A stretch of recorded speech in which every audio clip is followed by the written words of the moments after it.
I've just asked Dilly Dog to help me just to demonstrate very quickly how to put the safety equipment on your dog to keep them really safe.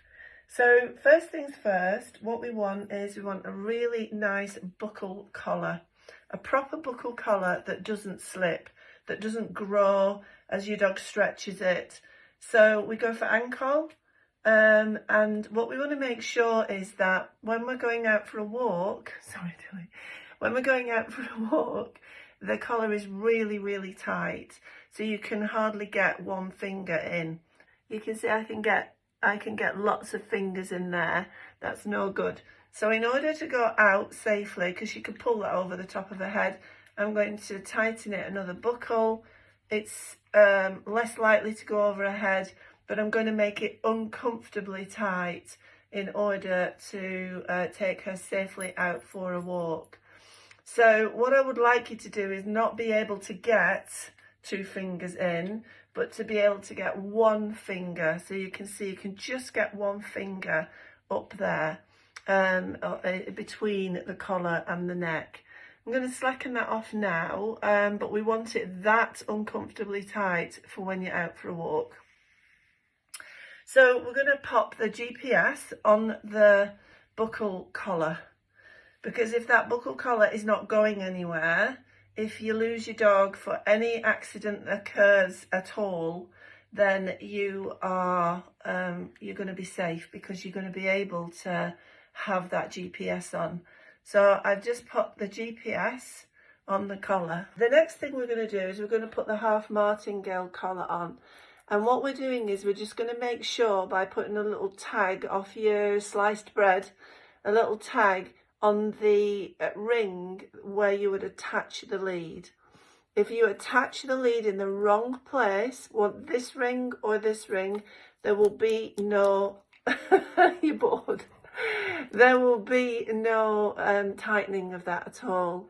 So we pop that on this, that little tag, so that when you're going out for a walk, you're really happy that you've got it on the right place.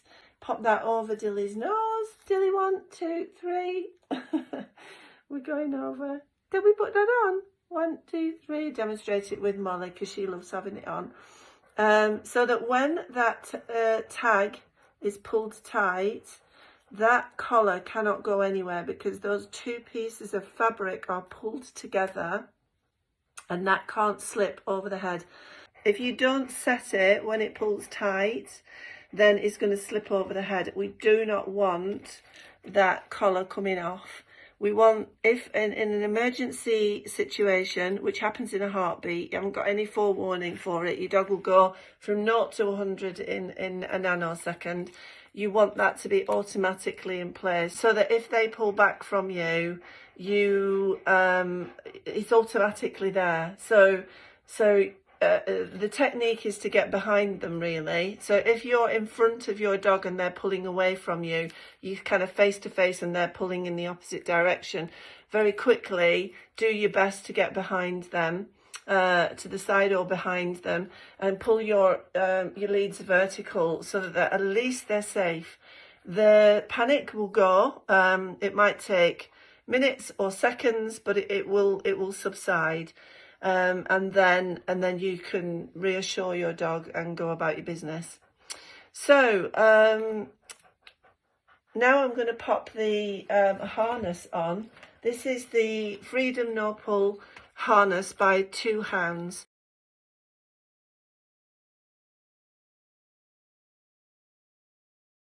Over the top of the head and then pull it forward like that. That's just a little less threatening for the dogs and much more easy for them to get used to. So we then pop that, pop the straps underneath, and the beauty about this particular harness is that it has the side clips. So all you have to do is get one piece over the top of the head, and then you can clip the other pieces around the legs. I know that looks much easier. Dilly's tried and tested. She's very happy in any kind of equipment. I can show you, there we go. So she's ready to go out now. So we have 3 leads. We have a lead that is clipped onto the martingale, so that when it pulls tight. Thank you, Dilly. We have a lead that is attached to the collar with the GPS that is uncomfortably tight on your walks so that it can't pull over the head. And we have another lead which is clipped on the back of the harness. The harness has a martingale function, so it means that if your dog, again, panics in a heartbeat and slips, then it pulls the fabric tight around the belly. So it gives you 3 points of security with your dog, plus your GPS tracker. And your GPS tracker should be fully charged. And we would recommend that you make sure that your phone's charged as well. Just see if you can get into the habit of always going out with a full charge on your mobile phone and a full charge on your tracker. And then we should be good to go. I'll just take the opportunity as well just to explain the difference between the thicknesses of the 2 hounds harnesses. So this one is a 5/8. As you can see, it's quite slim. So on our smaller dogs, we probably recommend that you go for a 5/8 harness. This is an inch wide. You can see the difference. So there's a difference in the thickness. Ron wears the inch wide. And I would say if you've got a slimmer dog, then go for the 5/8. So if your dog is probably around sort of 13 kilos to 17 kilos, you might be okay with that. If your dog's 17 kilos and above, and that's just a rough estimate, it's just my rough estimate, then go for the inch. So that's that. The other thing I want to point out to you is we also recommend for the larger dogs. So Ron has these as his leads. These are the HY leads. They're a very soft fleece. They are actually horse lead ropes. Some of them don't have the loop on the end and some do. So make sure if you're buying one of these, you've got a loop on the end because you need the security. I like these because they're reasonable in price, tried and tested. And if they can hold a 1/2 ton horse, then those clips are good enough for me. I've had this lead, I can't tell you how long, years and years and years. The stitching is still intact, and the clip has completely stayed functional and strong. So it's really good. I really like those leads. The other thing to do is to show you the difference between the no pull, the Freedom 2 hounds no pull harness leads. You get one with your harness, and then you can buy additional ones if you like. I would do that because I like my leads to be all the same size.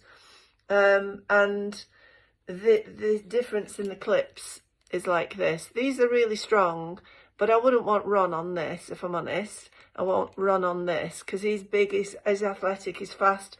He can shift in a heartbeat. So I want him really secure.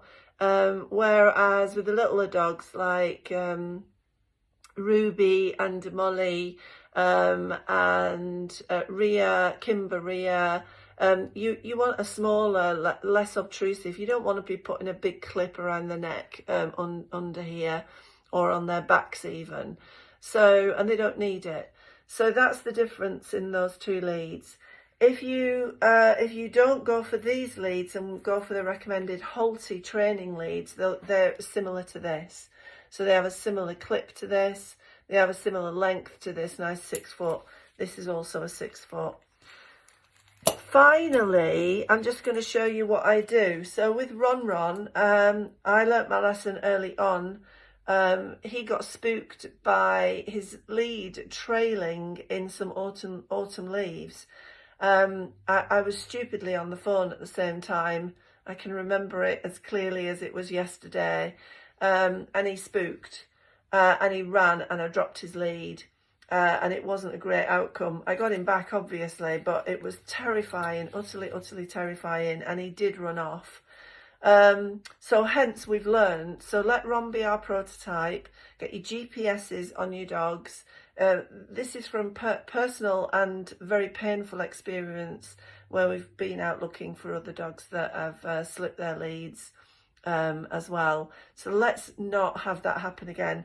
So I have this, which is like a very elasticated, canny, chasey, you know, run with your dog type equipment. I pop this around my waist, so I just clip it on like that. I have a 50-foot lead, which is again a horse lunging rein. 50 foot, it's about £10 from Amazon. I've put the links in the shopping list, and what we've got there is I've got 50 foot of freedom for Ron, so he can scoot about and do what he wants on a normal walk. And then at the end I have another one of the HY leads attached to it. So 3.5 years on, I've got 2 points of contact still. I've got this one for his collar and slightly shorter because this one fits on his back, on the back of the harness. So so that's how I set up Ron. I don't need the 3 leads anymore because he's not doing what he does and the harness holds him firmly in place. So I've got 2 points of contact now. But it was a while before I got down to 2 points of contact for sure. Just to say that we care here at the Dog Team UK very, very much indeed. Over the years, we've had a number of dogs that have slipped their security just because of silly things. We've all done silly things, but we've learnt from them and we share our learning with you. So if you can just make sure that you are fully informed, fully prepared, and that you don't have the heartbreak of knowing that your dog's out there and, you know, is in the elements, fending for themselves. So we had a dog that slipped their lead on Boxing Day. Luckily, they had the GPS on. Luckily and miraculously, they tracked her for something like 17k. I think that was the distance. They found her, and then there were a number of us that were involved in just getting her back into a crate, back into a car and safely home. So that was shocking. So very recently we had one of our little munchkins, tiny little girl who slipped. She didn't have her 3 forms of contact. She had the martingale, half martingale, and she also had a buckle collar. The buckle collar wasn't tight enough, so it came off over her head, and the lead had been attached to the wrong ring on this martingale, and so that went as well. So in a heartbeat, in like 1 second flat, you've lost your dog. And she was missing from Saturday lunchtime to 2 minutes before 12 o'clock midnight on the following Wednesday. It was so stressful, I can't tell you, and we just don't want that to happen again. It was a lucky outcome. We did get her home, but it could have gone very, very badly wrong. She lived near a busy road. She could have been hit many times over. Luckily, she wasn't. Luckily, it happened through COVID, through the lockdown, and luckily there weren't very many cars on the road. So she probably wouldn't be around now if that weren't the case. But there is absolutely no substitute for this, which is a buckle collar, and we recommend ankle. They're not very expensive, but they're really good. I have not yet heard of any of these buckles failing. So they hold in place, they don't slip, no matter how you pull them, they don't slip. Whereas on the clippy collars, of course, you know, if you get them in the right place, or they get wet, or they dry off, or they can end up pulling and slipping, as you know, either in a heartbeat or over time. So they're not safe. So go for those and make sure you've got those 3 forms of contact. I hope that's been useful. Stay safe, everybody, please.